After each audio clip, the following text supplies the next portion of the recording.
Hi, everyone. Welcome to Wonder Women Wednesdays, where we get to learn about an awesome woman from somewhere in the world and what makes her tick and how she makes the world a better place. And today, in addition to my guests, I have a foster kitten in the background. So if you hear funky noises, it's not me going backwards mentally, it's the kitten. So sorry, but he's very cute. Today's guest is Priya, who many of you might know because she's part of Kocharya's family. She's been with Kocharya longer than I have, training our coaches and just being amazing and wonderful. Um, and it's about time that she is interviewed on this series as a Wonder Woman that she is. Welcome, Priya. Thank you, Magda. What a pleasure. What a pleasure. So good to see you. And oh my gosh, the kitten is going crazy. Of course he is. He was quiet the whole time, and now he's like, I'm going to make noises. Anyway, such is life. Priya, I only know you in your current life, but what I find really, really fascinating is your previous background, which is as a counselor, or as I like to call, the reader of minds. Sounds very mysterious. Isn't that what you do as a counselor? Really? No? Okay, I might stand corrected. So, you switched from that to this. I'm curious to hear, what led you down your professional path to begin with, and how did you end up into coaching? But I'll ask you in little bits and pieces. Let's talk about, your origin story. How did you become the original Wonder Woman, the counselor Wonder Woman?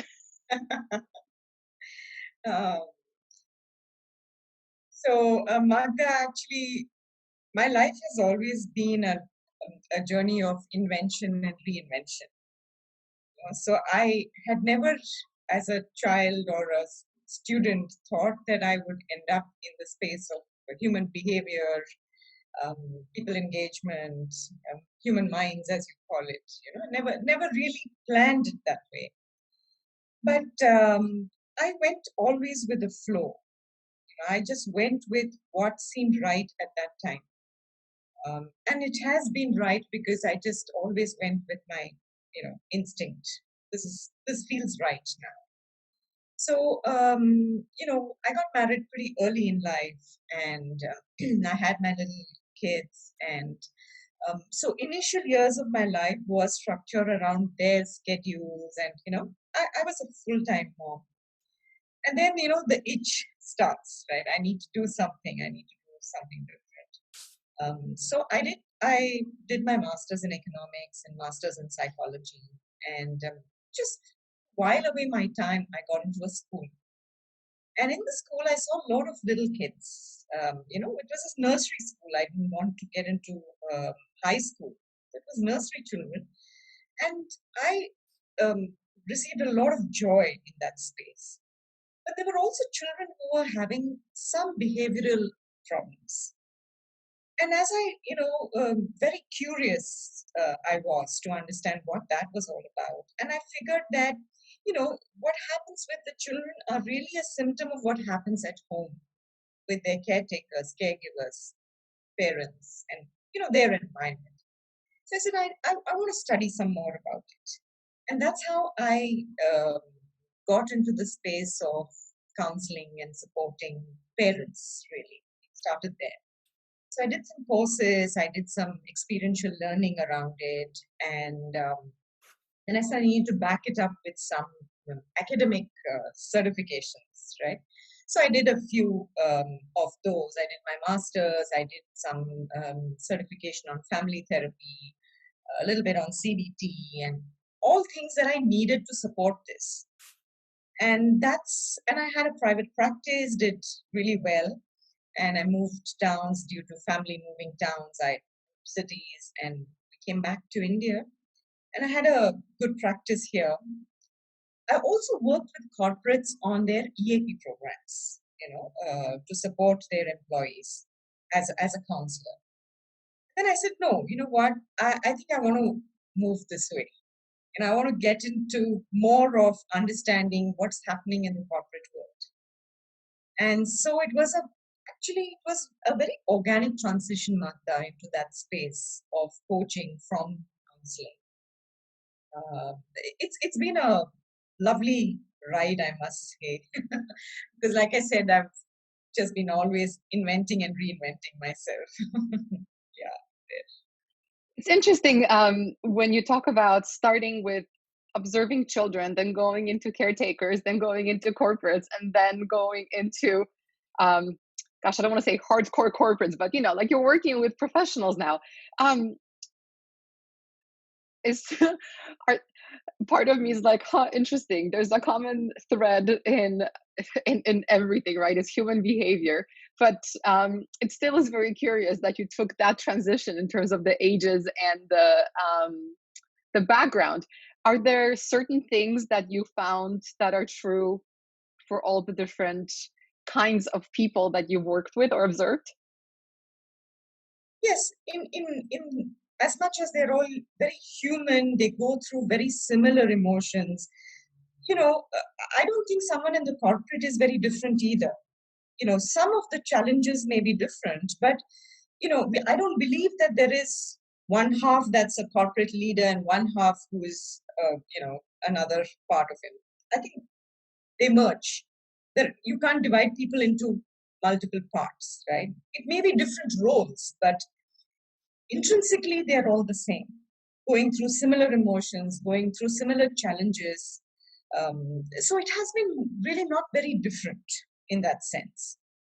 Even a challenge in a corporate world, finally it's about the person managing the challenge. So it still comes back to the human being.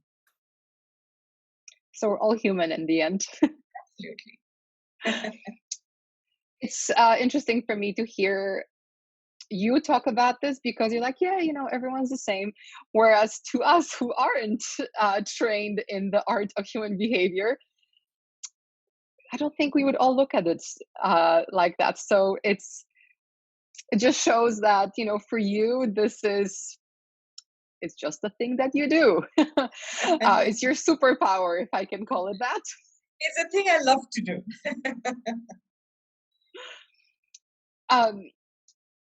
So in the work that you have done, what has been the most surprising thing you learned about these humans that are all the same in the end?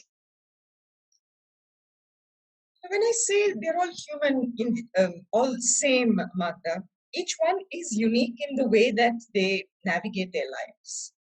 The fact is that whether it is a CEO who experiences fear of the unknown, a homemaker also feels the same thing. So in terms of some of the basic feelings and challenges, it's the same. Yet each one is so unique. So that's what is so beautiful about this. I can never say that one is exactly the same as the other. Two children, siblings in the same house, you grow up differently. So in that sense, it's fascinating that everyone is unique in their own way. So that's an interesting. That's the way I look at it. While they all feel and think in some similar ways, but no one's really the same. So how people navigate their lives, and for me to be part of that navigation, is a extremely wonderful adventure, I must say. So I won't talk about coaching too much because, that's the boring stuff. Everyone can talk about coaching. We have so much coaching content. That's why I'm so curious about this. If you've met me for 5 minutes, you know that I can't really withhold emotions very well. You are, I wear my heart on a sleeve, I think is the correct phrase. You're cool and collected, and you need to be as a professional coach and counselor. You're not supposed to be passing judgments on people. I'm curious, like, is that a talent that came naturally to you, or is it something that people can learn? I imagine that when you're dealing with, CEOs, for example, sometimes you kind of want to roll your eyes a little bit, but you're not allowed to. And as a coach, you're not supposed to even think that. So, yeah, how did that come to you? Was that something that was innate, or is it something that's learned? I think it is innate because I've not really worked around managing myself in a conversation. I've not really put an effort to be a certain way. I've just been myself. Um, and but I have also done some certifications around managing, emotional intelligence, work around that. So in that sense, I'm able to help people navigate their emotions.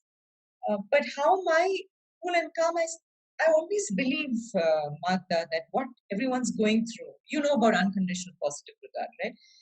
What they're going through is real and true for them.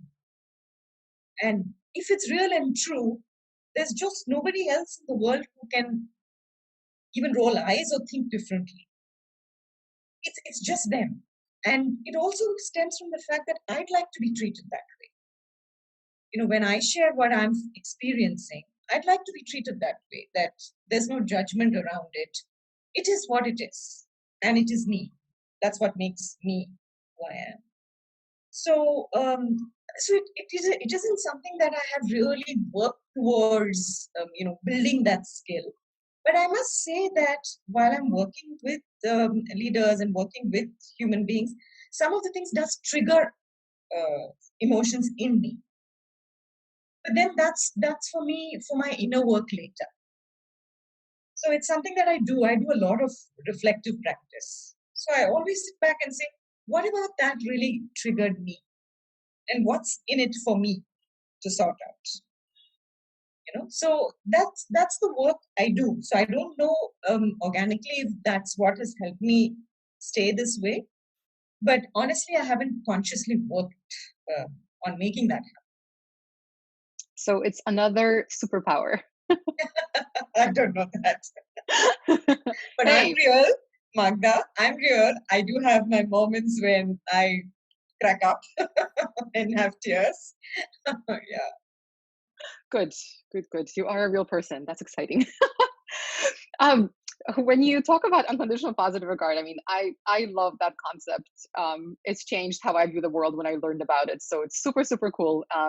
Anyone who doesn't know unconditional positive regard, just Google it. It's wonderful. But as you're talking about that, I'm thinking how, especially as kids, no matter what background you're raised in, every religion seems to have some sort of version of that. I was raised Catholic. I'm not religious at all, but I was raised Catholic. And, there's the concept of do unto others as, and we learn these things as kids. And then as we get older, something happens, whatever life happens, I guess. And we don't follow that. Yet it kind of is this unifying concept of all human beings, isn't it? Yes, absolutely. Absolutely. It is just packaged differently in different ways, in different religions, cultures. But I think at the bottom of it all, we're all one in that sense. Have you done any work, or do you have any knowledge of animals in therapy? No? Okay. No, I know they use it because Okay. it just triggers some hormones, but I don't do any work with animals. I'm not very comfortable with animals. Okay, got it. Okay. That's not You know my what though? space. There's like a balance in the universe thing. I believe in balance in everything. And for every person like you who isn't comfortable with animals, there's somebody like me who's too comfortable with animals and basically sees a puppy and starts rolling around the grass with the puppy. So we balance each other out. Of course. All right, regroup. Priya. Yes. You wear many, many hats. I believe you mentioned entrepreneur, mother, counselor, coach, facilitator, other things that you can tell us. When you wear all your hats, well, first of all, tell us about all the different hats you wear. And do you switch them off, or do you frequently wear multiple hats on your beautiful wavy hair? No, at a point in time I wear only one. Okay. Otherwise, I would be all over the place. So yeah, the counselor's hat actually is on the shelf. Not, I haven't picked it up for a while since I started coaching, and that's a deliberate choice. Mentor coach is one hat that I wear. I'm also a dancer, so I'm a performing classical artist, a performing artist. So that's something that I do occasionally. Talk about that. What kind of dance? Tell me more. This is more from a classical Indian dance from the south of India, and two different styles that I have specialized in. One style is very structured, symmetric, sort of. It's got a very strong structure. In the south, it's in Tamil Nadu, which is Chennai, is where I am currently staying. And there is another dance form which is a more flowy, and there's a lot of flow to the movements, and that comes from the state of Kerala, where that style is formed. So two classical forms, and I simply love dancing and choreographing and things like that. So I used to be very, very active earlier. Of late, not so much. But I see a lot of correlation between dance and coaching in that sense, because of, dance it's really about keeping to a beat, a rhythm. There's a rhythm around it. And I find that every human being has a rhythm in their lives. And when their rhythm is amiss, there's something not in rhythm, that's when there is dissonance and there's a challenge. And as a coach, I find that I kind of enable them to find their rhythm back in life. And that could be a new one. If it's a transformational session, then definitely it's a new rhythm that they find. And it's something that everybody can relate to, because, even as a child, you're born, the very first sound that you hear is a heartbeat, which is in rhythm, right? So that's, I see a lot of correlation between dance and coaching in that sense. And of course, we've always heard of terms like dance with a client and dance of insight and all of that. So dancing is one aspect, Magda, one hat. Then, of course, a mother of two young adults. I'm tempted to call them kids, but I don't think that's a good idea at this point. It's okay. My parents call me a kid and I'm 40. It's your prerogative. Yeah. So that's that. And an entrepreneur. I run a boutique firm on leadership excellence called Orenda Center for Leadership Excellence, where I do my private practice as a coach and facilitation around emotional intelligence, authentic leadership. That's another piece. I want to talk about emotional intelligence, and I like your comparison of coaching and dancing, because some people are born without rhythm. Some people can't dance. And we've all met some people in our lives who just seem to have zero clue what's happening, and zero emotional intelligence, and say and do things where you kind of want to just, face palm when you hear them. I won't name any names, but there are a few in my country's government right now. Anyway, my show, my politics. So I do want to talk about emotional intelligence, because it is something that some people understand, some don't, and there is a spectrum of how emotionally intelligent you are. So I'm fascinated to hear that you help others with that. Like, do they come to you and say, hi, I'm not emotionally intelligent? Because at that point, that would kind of tell me they have enough self-awareness to actually be emotionally intelligent. So talk to me about that. So emotional intelligence is about being intelligent about your emotions. So one aspect of it is being aware of it. You might find that a lot of people are aware of their emotions, but they don't listen to it. Right? They know something is going on, but they don't know what to do with it. They don't know what to call it. That's so intelligence about emotions is about bringing your rational side as well. So very often we think of emotion on one side and rational on one side, but it's really both are data for you. And it's about how you marry the two, being aware of what's happening to you and then knowing what to do about it. So many people are not really tuned into being aware of their emotions, but many people are. The challenge is how do they leverage this to their advantage? So when I have clients, it's not as though that they come and say, hey, you know what, I'm a little low on emotional intelligence, I don't know what to do. So one of the things is this piece around emotional intelligence can actually be divided into different strands or competencies. And these competencies, therefore, are behavioral competencies that you can learn. And that's the beauty of working on this.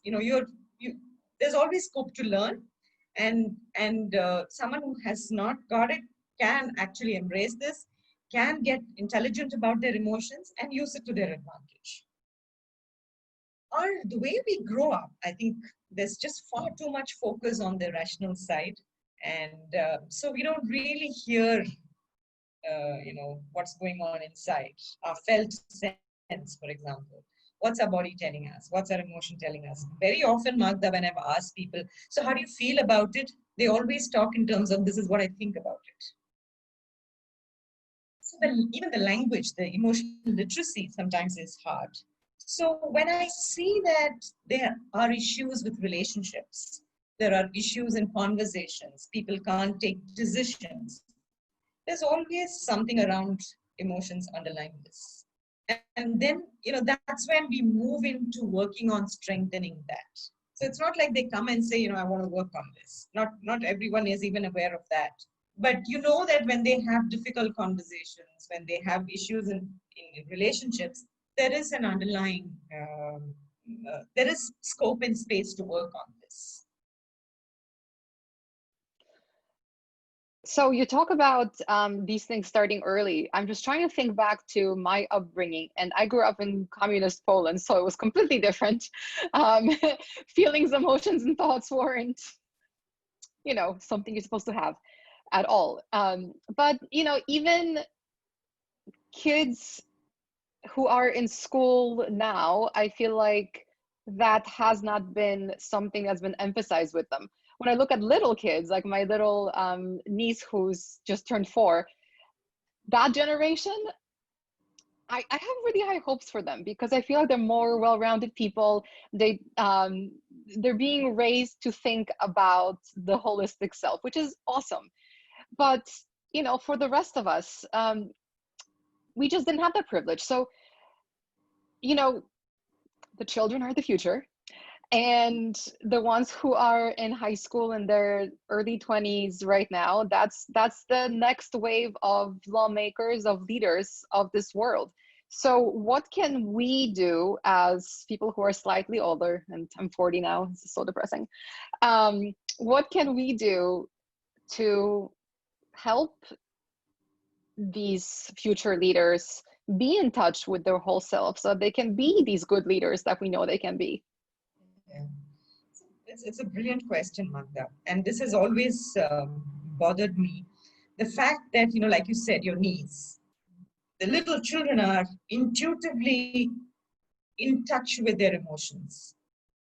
And somehow we don't listen enough. We don't hear enough. We don't acknowledge it even. And because of which they grow up believing this is not important. I shouldn't really even be feeling what I'm feeling. Right? So it's a lot of unlearning that needs to happen for them to then come to realize, oh, okay, now this is an important skill. So I think as adults, if we start working on our own emotions, I think we will be in a better space to hold other people's emotions. I did a survey in an institution, where there were a lot of children. This is something that's very passionate. I'm very passionate about. I did a survey and I did some questionnaires and things like that. And it was a teacher-student setup. So I also did the same survey for the teachers. And I realized if a child comes and says, you know what, I hate this, the teacher should be willing to look at it in an unconditional way, receive it in that way. But if the teacher is going to say, no, that's a very bad thing to say, you shouldn't be feeling such feelings, then you've lost the child. So to me, more than the children, I think it's the adults. We need to be responsible. We need to get in touch with that part of ourselves so we can support children when they are expressing what they need to express. Giving that safe space, right? We talk about psychological safety, not putting everything into boxes and putting it all away. These are real. For example, in this pandemic now, Magda, all of us are feeling, very strong emotions. Of course, we are resilient, we are getting on in life. But I think it also is important for us to accept that there are moments when we are a little afraid. There are moments when we don't know what's going to happen. Can we get in touch with that? Can we be okay with feeling without making it right or wrong and brushing it under the carpet and being stronger than we really are, appearing stronger than we really are? Get real. That's what I would say. Get real, people. Is there a specific, I don't know, thought exercise, something where people can, after they watch or listen to this interview, they can do some kind of reflection to get started on this journey?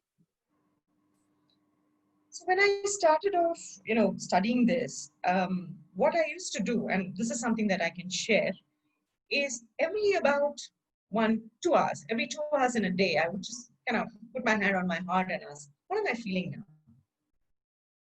Right? Magda, what are you feeling now? What are you feeling? Oh, you're actually asking me. Yeah. What I am feeling is some pressure Okay. because I'm having a hard time slowing my head down because it's Monday when we are recording this, even though it's Wonder Woman Wednesday, and lots of good things happened over the weekend. And I'm just thinking, oh my gosh, I only have, 5 days before the next weekend to sort all this out. So I'm feeling like pressure in my chest and bit of pain in my temples, to be perfectly honest. Sure. So you're able to have a language around what you're feeling, right? So for a lot of people, this language itself is something new. So I kind of, you will find on the net a lot of help around finding a name for your feeling. So the first step is to get in touch with it ever so often. Just checking in with yourself. What are you feeling, right? And just make a note of it. And you will find over a period of time, you will be able to see a pattern of when this happens, this is what I feel. And when this is what I feel, this is what I do.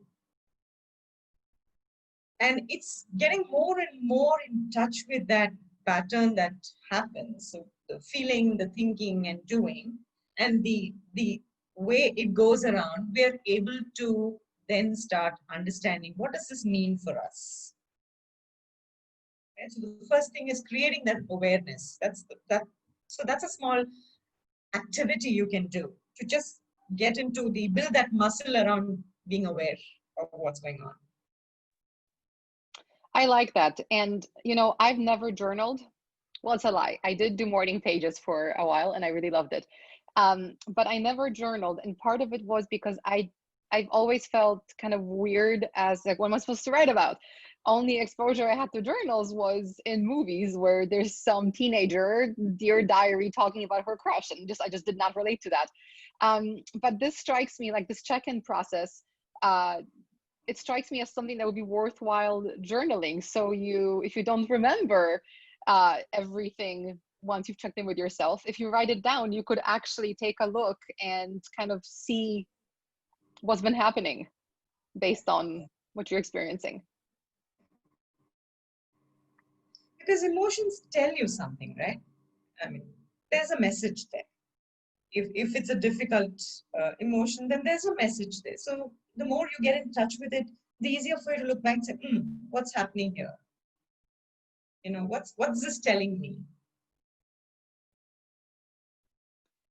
So Priya, you talked about being expressing yourself and through dance, and you do a lot of reflective work for yourself and with your clients.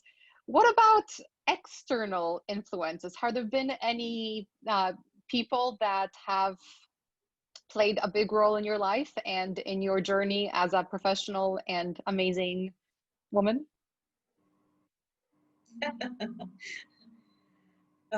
Certainly, there have been many people. To start with, it's my children.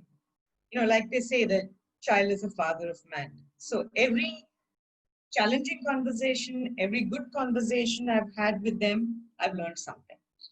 So as they grew, I grew also.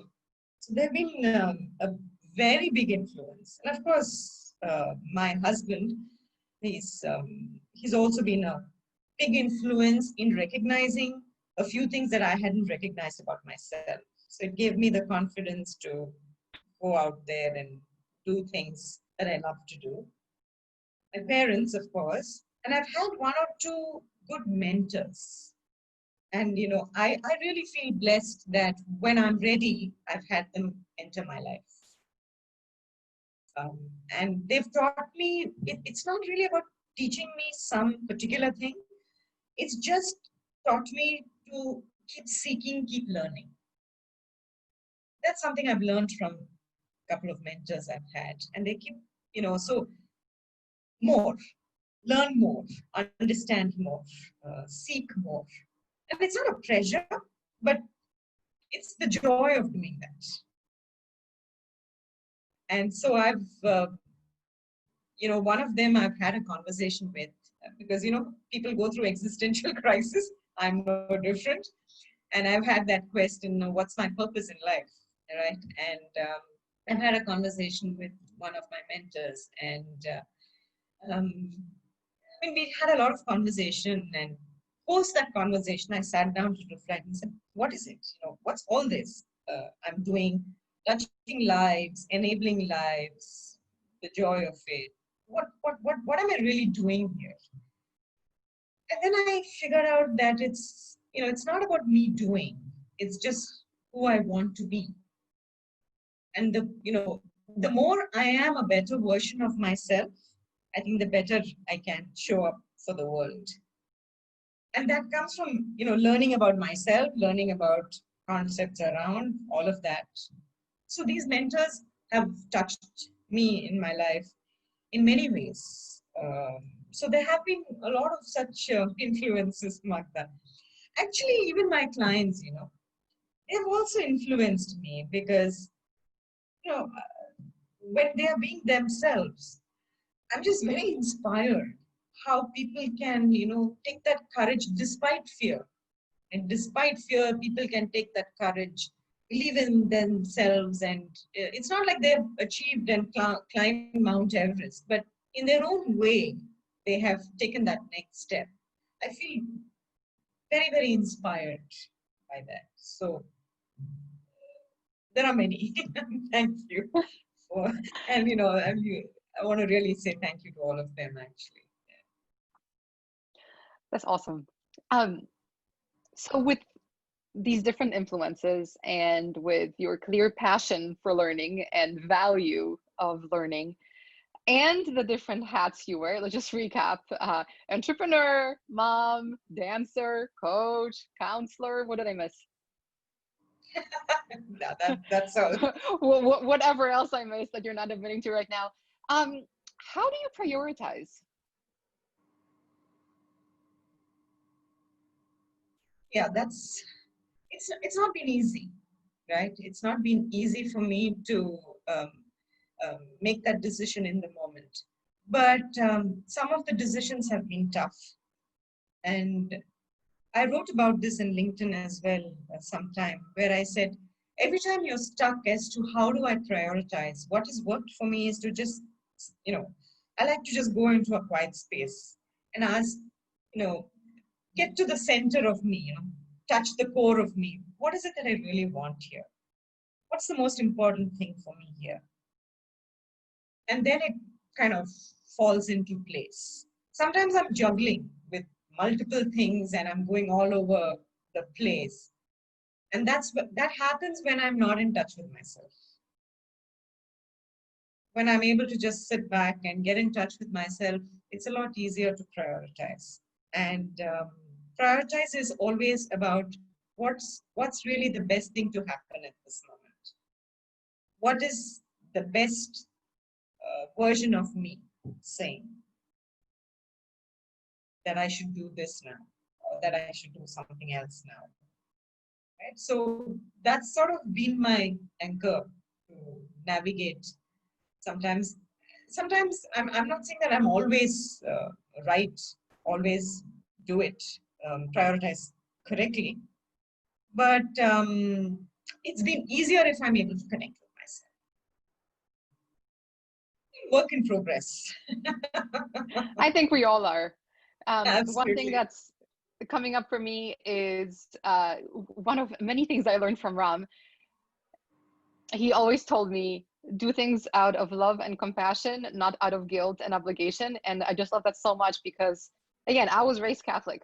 Just because I'm not a practicing Catholic doesn't mean that I don't have all that baggage that comes with being raised in a, very Polish Roman Catholic family.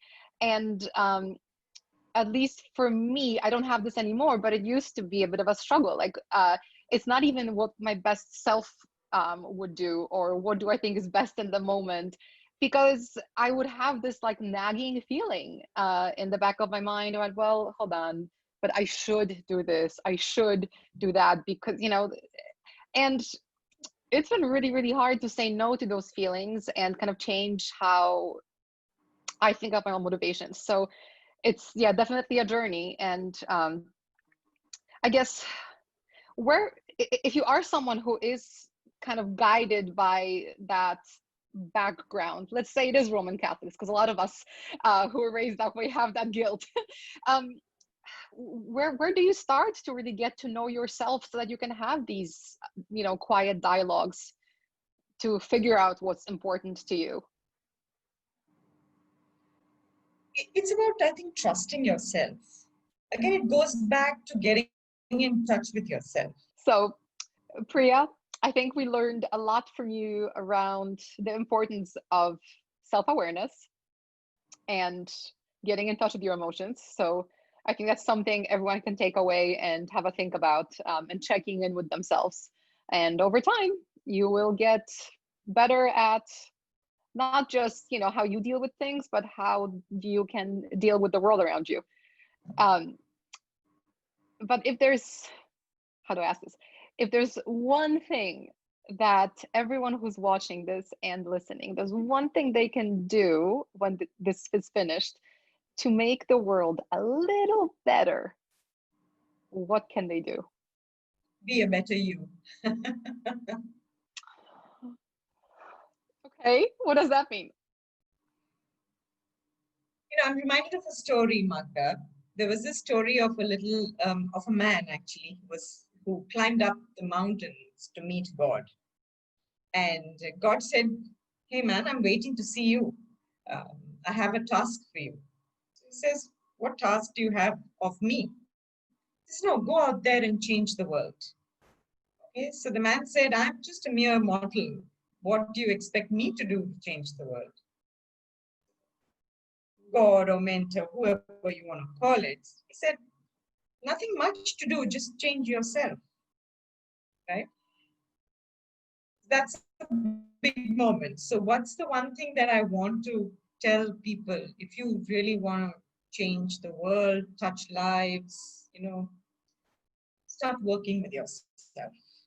And, very strong belief in your own strength, your own potential. Wonder Woman, this is a, webinar or conversation around Wonder Woman, I always believe that there is that, potential in every one of us. And it need not be somebody who has achieved big credentials or certifications, or it's not the position that you hold. It can be, you can be a wonderful woman, just who you are, very strongly, feet firmly on the ground, um, taking challenges, because life throws so many challenges at you. Just simply navigating life itself makes you a very wonderful woman, right? I want people to believe in themselves, actually. I love that. And it's one of the reasons why I wanted to start this series of Wonder Woman Wednesdays, because, like you said, we can all be Wonder Woman. And frankly, many, many, many, many, if not most of us already are. And we just need to appreciate ourselves a bit more and give ourselves credit for the good things that we do. So I appreciate that on behalf of all the women watching this, and men. I'm not excluding men. Yeah. Men can be Wonder Women too. Yeah, I mean, I think also, there's just far too much divide when we say about men and women, right? It takes a man also to recognize the Wonder Woman, and it takes a woman also to recognize the same of a man, right? So we really don't need to look at it as two separate things. There's so much wonderful things in every human being, I would say, if you want to extend it, right? So let's celebrate. Yeah. Like you said in the beginning of this interview, that we're all human. We all have these things in common. So let's focus on that and each try to be our best self. And if we do that, then the world will be heaps better. Thank you, Priya. I really appreciate your time. And to everyone who has been watching and or listening on the podcast version, thank you so much for being here and for supporting Coach Arya and me and Priya and women in your life. Because, like we just said, the Wonder Women are all around you, and we should acknowledge and support and empower them to be their best selves. And same to you, to be your best self. So, thank you, listener and viewer. It was lovely to have you here, and I will see you here next week with another Wonder Woman. Maybe she's your friend. Let me know. Email me. Um, thanks, everyone. See you next time. Thank you, Magda. Thank you for the opportunity to talk. And thanks so much to Coach Arya. I'm so proud to be part of that family. Yay, we're proud of you too. Thanks, everyone. Bye bye.